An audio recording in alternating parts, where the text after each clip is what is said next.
Good evening, everyone. Today we will be continuing the theme of nutrition across the life cycle. Last week, we touched on nutritional deficiency. Today, we will zoom into protein and how this nutrient is just as important to give us long-term good health. Oh, I have a question in mind. Isn't protein from food enough? Curious to find out more as well? Let's hear from Claudia. Thank you, CK, for the introduction. And once again, good evening, everyone. So today we are continuing the series of nutrition in the life cycle, and we are moving into a different nutrient. Okay, please give me a second as I share my screen. When we think about protein, just like CK said, a lot of people have different mixed view and thoughts about it. Some things that protein is mainly just for muscles, hence is more relevant to people who exercise, who are interested to bulk muscle and things like that.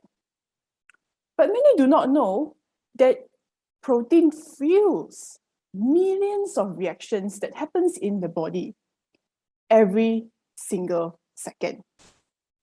This includes red blood cell.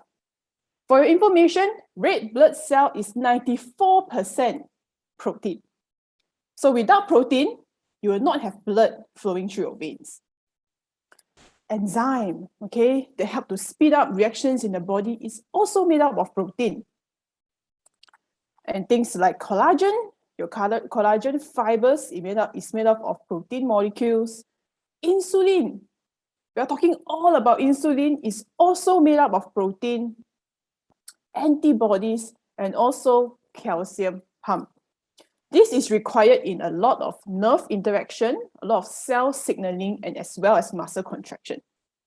So if you look at all these images combined, you will then know that protein is so integral in driving our body and to ensure that we can survive. And it sustains many functions that we have every day without knowing, such as our cognitive function, our brain, the nerve impulses, our heart health, our liver health, our bone health, our joint health, even our immune health is fueled by protein. So unfortunately, we're living in a day and age where our body is not being properly taken care of. Right? At every given moment, our body is a sophisticated system. It is made up of so many different reactions. So it requires proper care and routine nourishment. So what happens when we are not being fueled with the right nutrients? This is where malnutrition happens. So this is a broad term for us to describe in which a body is not functioning well. There's two types of malnutrition. There's undernutrition and the extreme part of the spectrum, which is overnutrition. Last week, we've spoken in detail about insufficient vitamin and minerals and how it leads to a whole different dysfunction in the system. And today, we'll be focusing on wasting and stunting, which is very significant in early and later part of the years. Overnutrition, such as too much excess, we're not talking about vitamin and minerals, but too much of nutrients that are not good for us lead to many modern day diseases, such as diabetes, overweight, heart disease, and so forth. So we're going to be tackling some of the most important issues. And it all has to do with this nutrient called as protein. So just to share with you, this is the different type of undernutrition. We have normal, okay, we have those who are in wasting, we have low weight for height ratio. There is low height for age as well. And also there's the underweight category, in which the person has a low weight for age. So this is more prevalent, especially in the younger population. And it may carry on to adulthood as well, if they do not consistently have good amounts of protein, and if the person is always under stress, the person would also experience such a condition. So this also is being commonly seen among individuals who have aged, simply because the body is unable to effectively and efficiently utilize nutrients that are good for them. So as we can see this graph, right, the numbers jumped as much as double when a person touched 65, and especially when they are crossing over to 85 years old. So this is when malnutrition will start to happen, malabsorption will also happen as well, and it will lead to increased malnutrition in that age. So for all of you who is with me seeing this slide, you may not find this slide relevant to you at all. Well, maybe because you are not 65 and you're not 85. So where do you stand in this context? On the flip side, general population is facing a different set of issues. And what we commonly see is people are struggling with excess weight that they find it very hard to remove. And also we see people who look perfectly okay. On the surface, they look slim, they look like they can wear a size M or even size S shirt and jeans. And by worldly standards, they may seem fine. But if we uncover the layers, we can then find that they have hidden fat, right? And the fat composition is even more than their existing muscle mass. And what we see in the eyes and what is being signified as good looking may not be that good for our health at all. Why is that so? Whenever a person consumes excess calories, we do that all the time, sometimes without even knowing that we're already eating excess. So 65% of these excess calories will then be stored as fat. So as you can see in this illustration, these are the many different parts of which fat can be deposited. So visceral fat is the one that mainly covers the organs, right? And underarms, there are people who complain that they can't seem to get rid of that stubborn underarm flabby thing. So it could be due to that as well. A lot of that is deposited there, and some in the heart, and even in the blood vessel. So if we enlarge the fat area and we look at it closely, this is how the fat cell look like in our body. Okay, it's not just only fat cell, but in it surrounds many other different components, and there is also a network of capillaries as well. So as you can see here, there's things like T cell and macrophage. So both of these are components that are very important in immune function. So what scientists discovered that even though these fat cells may look like inactive components in the body, but they actually emit chemicals and they communicate with each other, and they signal harmful chemicals that stimulate the immune system to attack our organs. So when we have too much organs surrounding our viscera, okay, depending, most of the time is surrounding the liver. Okay, this is where we have non-alcoholic fatty liver disease, when it's too much there. And if you have too much of all this surrounding the heart, we can have heart problems.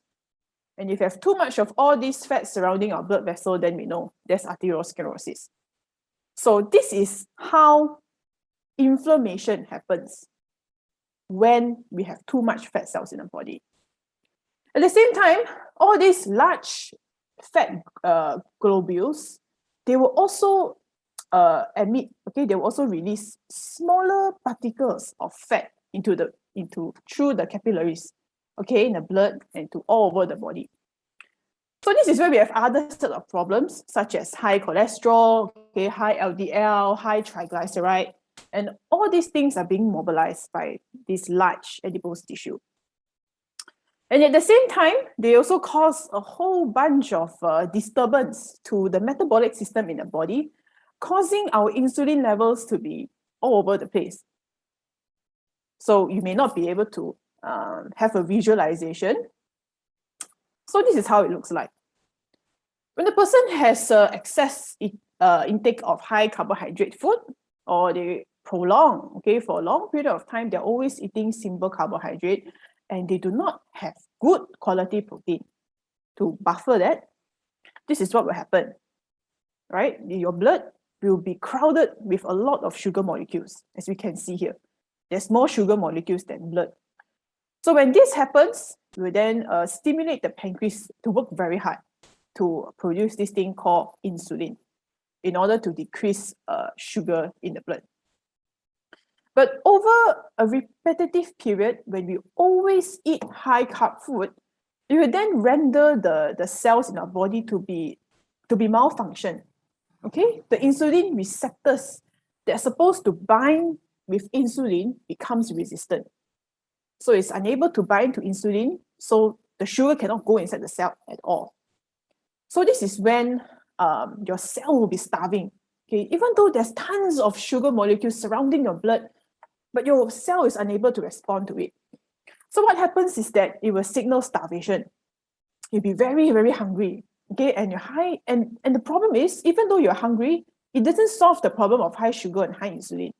And you eat some more, and you eat some more, then your body has even more sugar and even more insulin. So this is how diabetes over time very quickly will occur, right? So in order to balance our health, undernutrition and overnutrition is really a thin line. Just you undereat a little bit, okay, you will be in the undernutrition category and you have a whole set of problems.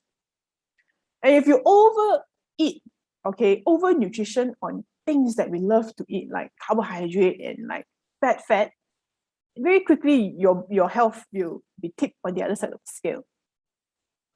So in order to remain healthy is a fine line, okay, enjoying a balance between both segments so that you can always be in the peak of health. So this is where protein comes into the picture, right? It is good fuel. Okay? It's good fuel for the body in order to solve the problem of under or overnutrition. So protein is needed for sustenance of the body. Doesn't matter what age you are, how old you are, everybody needs protein in order to survive. So protein is 20% of the human body. And what you may not know is this. The human body contains between 80,000 and 400,000 protein. And they all help to give us good hair, all right? Good, healthy looking hair, skin health, blood, muscle, bones, organs, enzyme, and hormones. So for those who think that protein is only about muscle, you are wrong. According to this picture, muscle is only one part of the 8 other functions that's present in the body. And all these other components like hair, skin, hormones are often neglected as part of what protein does for the body. So for those who have problems like hair loss, skin dry, and low blood especially, it could be also due to an underlying protein deficiency. So if you do not have enough protein, a lot of things can happen. So one of those things is rapid aging. We age very quickly and our muscle becomes weak. As you can see in this illustration, a healthy looking muscle and a weak muscle just looks weak, right? And your risk of disease is a lot higher as well, and you will take a much longer time to recover. And more importantly, it's also linked to a decline of brain function, such as short-term memory deficit. Okay, you cannot make decisions so well, you can't think clearly, your processing is much slower in the brain. So all these things are also led to an insufficient amount of protein for the body. So there are several factors that will affect a person's protein requirement. And protein balance is intake, output, and input is balanced. So all these things could be influenced by age, gender, growth, certain growth in life. If you have illness, everybody's unique physiological condition, emotional and mental health, and energy intake. So age is one big factor. And this starts when you're growing and it plateaus at adulthood and it increases as you grow older. So this is a gradual decline of muscle mass that starts as early as 30 years old. So according to this graph, it shows the progression of our muscle mass. Under 30, this is where our muscle is at the peak of its early adulthood. And this is where before this time, if you were to dabble in any sport, you will most likely pick up faster and you can master the sport a lot easier as well. Okay, so after that, as you gradually phase into your 40s, this is when the inevitable happens. Your muscle will start to age. And above 40, okay, 30 to 50% of your muscle mass will then decrease at this age. So we have to pay attention if you are in this age group. So how much protein is enough? Okay, based on recommendations, it says 0.8 to 1 gram per kg body weight. So this is standard. I would recommend people to follow at least 1 gram. This is the minimum. Some can even go up to 1.2 or 1.5. Okay, men generally need more than women because of a bigger stature and they have more muscle mass to begin with. And women, especially during periods of menses, would also need more protein because it helps in red blood cell production. So of course, as I mentioned, during 50s, you need 1.2 because that's when your body becomes less responsive. You have muscle wasting, high risk of fall, fracture, and also increased disease risk. So you need all the nutrients you can, especially during this stage of your life. So first meal is one of the most important deciding factor that will determine your eating behavior throughout the day. Well, just to share with you a personal experience, just the other day I woke up, and I was looking for food to eat. So before me is a mooncake that my mom just cut. So without much thought, I just had a piece. And I had another piece. And the next thing I knew, I almost finished the whole piece. And at the same time, my friends was just circulating some information. And to my horror, I just realized that I just consumed 700 calories without knowing. And the worst thing is, I don't even feel satisfied at all. I was famished and I was, grabbing whatever food that's around me, even though it's not healthy. Or what's chocolate, whatever, you're mindlessly eating just because I feel really hungry. And I also noticed at the same time, the rest of the day, I find myself pacing around in the kitchen a lot. I was looking in the cupboard opening, looking for snacks, right? To satisfy my already simulated craving. So I also then recall back to my previous experiences where my mom will also very often buy my favorite cakes. All right. To be honest, I think many people do that. Okay. Oh, what to eat for breakfast tomorrow? They will quickly swing by the nearest bakery and just get, pastries, puff, curry puff, all kinds of confectionaries that you can't possibly resist. And of course, this is a classic. Okay. Even though it has been 60 years, people still do it because it's just easy and tasty. So I understand, I don't think people intentionally want to eat unhealthily, but because these are very convenient, and if you want to go to work, you can just bring it with you. If you have a kid, and you can just put it in the bag and that's it. So unknowingly, we are eating like this. And then we are wondering, why is it that at the end of the day, we have things like diabetes and so many modern day diseases, even though I've taken care of my diet? So the first meal, it always go unnoticed, but it is the major reason why people cannot follow through with their diet plan, okay? Because the sugar level is already haywire. So whey protein, it plays a very important role here, okay? According to this study, it shows how a gradual increase of whey protein by 4.5, 9 to 18 grams can inversely, all right, affect sugar level. So the more whey protein you consume, the more your sugar level will decrease from 25%, 37, even to as much as 46% post-meal. Well, just to show you a practical illustration. So if you were to take any of the whey protein that we have, okay, and our whey protein range from around 12 grams all the way to 27 grams of protein, which is LC based. So if you eat that, if you were to use back to the studies that we showed just now, it could it could inversely affect sugar levels, and you can reduce it 30 to 40%. Compared to you eating a Swiss roll, for example. And how much protein is there? 1.1 gram. Okay, so you have to eat the whole thing, the whole loaf, to get 12 grams, I think. All right. So one slice, first of all, not just only is unsatisfying, it causes your sugar level to increase 80 to 90%. So you just compare, all right, what Unicity has and what we always eat.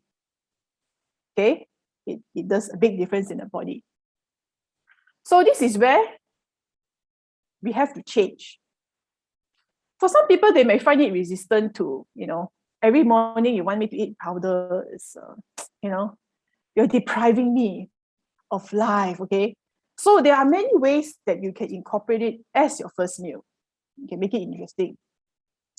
So you can incorporate any of these powders into your overnight oat recipe. It's very, very easy, whatever it is that you're currently doing, just add a scoop. I've tried the LC Essence one, and I've also tried the LC chocolate. Okay, both of them taste good, and whenever I want to change something up, I could always do that. And also, if you want something super quick, then you can also add into the Greek yogurt that you already have. Just put it in, mix it, then you have a different flavored yogurt. All right, so breakfast does not have to be boring, does not always have to be salad. Okay, it can be something as interesting as well. If you have a blender, I think that's great. You can always do like a shake in the morning, and I think nuts especially add a very different umami kind of taste, and it gives you something to munch as you are drinking a shake. And things like fruits and berries, they are rich in antioxidants that would give you a lot more color into your shake in the morning. So here are some other recipes that you can use to make your breakfast more interesting. So we have this low carb waffle recipe. If you do have a waffle machine, okay, you can just add in vanilla or chocolate. So for pancake, it's very easy. You also add this and you follow the rest of the instructions here. Then you can really change up your breakfast. Okay, so just now we talked a lot about, you need 0.8 to 1 gram. So all these are numbers. So how does this translate to real life? Okay, how can I implement this in my life? Easy. You just use your current weight. This is just an example, okay? 60 kg times 1. So in the end, it's 60 grams of protein you will be needing in a day. So if you take LC Essence or whatever it is, okay, you are already locked to a certain degree. Okay, you can always check behind of the product label. There will be an indicator of how much protein there is. So when you go to your next main meal, of course, this is where we grab protein from food sources. So here is a very simple chart that indicates the amount of protein in different types of foods. So you have eggs, you have salmon, steak, chicken, tofu, okay? All these things are high quality protein that you can incorporate into your diet. So just a bit of math, you'll be able to achieve good amounts of protein.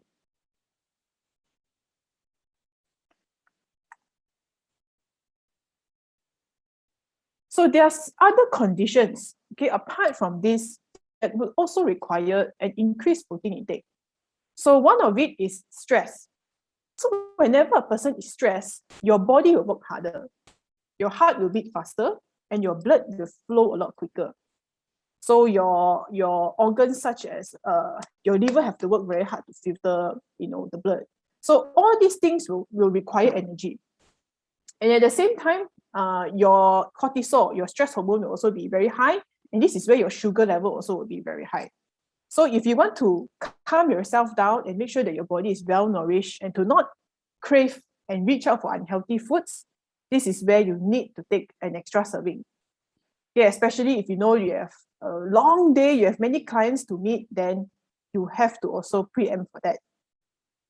And this is also for situations in which you're going to go for a cardio workout, right? It is very important to awaken your muscles, to give your muscles a bit more nutrients. So depending on the time of the day and when you want to take it. So if in the morning, you can take it before, but if you're in the afternoon, you can take it after workout. It's also okay, because cardio workout is not that intensive compared to weightlifting. So if you're doing a lot of weight-bearing exercises, you're carrying a lot of weights, your muscle will also be more strained. So this is where you have to take an extra serving before and after workout. And preferably go for quad flex, because it's more formulated towards sports use, and it also has higher protein per serving. So this is a general guide on how to use for different situations. And just for a side note, there are some differences in men and women. Okay, just now we talked all about protein. So we're going to talk about some other increased requirements. So men generally will need more vitamin C, K, vitamin Bs, magnesium, and zinc compared to a female counterpart because of their larger stature, and generally they require more energy to function. Women, on the other hand, will be needing more nutrients like iron for blood production and calcium, especially during periods of premenopause, when estrogen levels are not that good and your bone density will decrease. So because of this, we have to also ensure that we are not lack in our vitamin and minerals. And even though coral spirulina is just, it's just like an algae in the sea, but it is rich in a lot of nutrients that we talked about just now. Okay, but just by eating spirulina alone, it can cover your requirement for vitamin Bs. It has zinc and iron. So this is the most basic thing that you should be supplementing. Okay, if you're not eating anything at all, you should at least start with a spirulina. So in conclusion, what have we learned today? So we have learned on the importance of protein and how this can solve the problem of under and over nutrition. So we have to make sure that we take enough protein and good quality protein. Next, we have also learned about how insufficient protein will lead to different conditions in the body. Okay, and having sufficient protein can overcome that by controlling our hunger levels, sugar levels, and maintain good muscle mass. Thirdly, we have also learned that the first meal is especially crucial. It determines your entire behavior throughout the day, and whether you will successfully or you will fail on following a diet plan is all determined by the first meal of the day. Last but not least, you need to make sure that you supplement, because protein is not enough. At least have the basic vitamin and minerals covered to enjoy good quality health. So this is the end of my presentation today. Thank you for tuning in. And yes, we are opening for any questions if you have any, and we can have a discussion on this. Right? Oh, thanks for the question. Right. Question from Mr. Ong Guan Chiu. Is there any risk factor in excess protein, or you mean too much? Okay, generally, would you recommend taking protein as a nightcap? Okay, to answer the first question first, is there any risk factor? Okay, again, if a person is healthy, okay, and does not have any pre-existing condition, if you follow 0.8 to 1.0 is totally okay. All right. In fact, studies even show that if you take a bit more than that, 1.2 is also okay. Usually those who have problem into excess protein is always a few things. Like number one, if they have uric acid problem. Number two, if they have pre-existing kidney problem. If when it comes to kidney damage, okay, like stage 3 onwards, already have to take care. So those are conditions that are in a different context altogether. But in general, if you follow that 0.8 to 1.0, it's okay, right? And you will be in the safe zone. Yeah. Okay, would you recommend taking protein as a nightcap? Or you mean taking this as a snack at night, is it? There's no problem taking it at night, right? Some people, they find that they can sleep better with protein, okay? They feel like it calms their stomach and they can sleep better. So it's okay. Generally, there wouldn't be much problem and digestion is quite easy as well with protein shake, yeah? Okay, pea protein will lower sugar level. So I know now we are entering a phase where a lot of vegetarian proteins are getting very popular. So pea protein is one of those things that has garnered a lot of attention. So in terms of protein quality, I can tell you still protein from milk is the best. Okay, our body can is actually matched better with animal source of protein like milk. So pea protein is not bad either, okay, especially for those who are vegan or vegetarian or they are allergic to milk.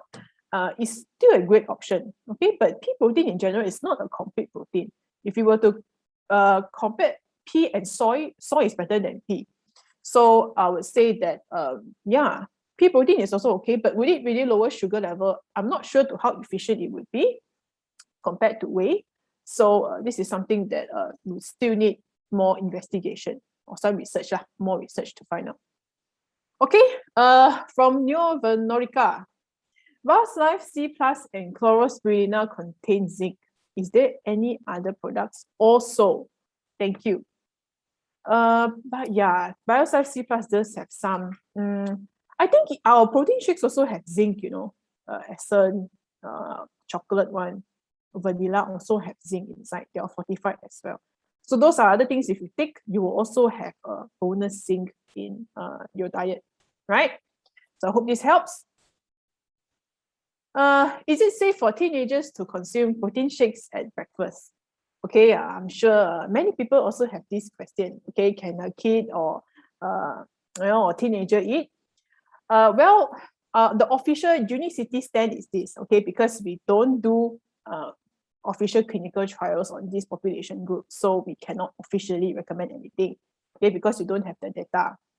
Okay, however, I mean, we have been around for some time, okay, for 20 over years, and I'm sure a lot of people have also recommended it to, you know, teenagers and things like that.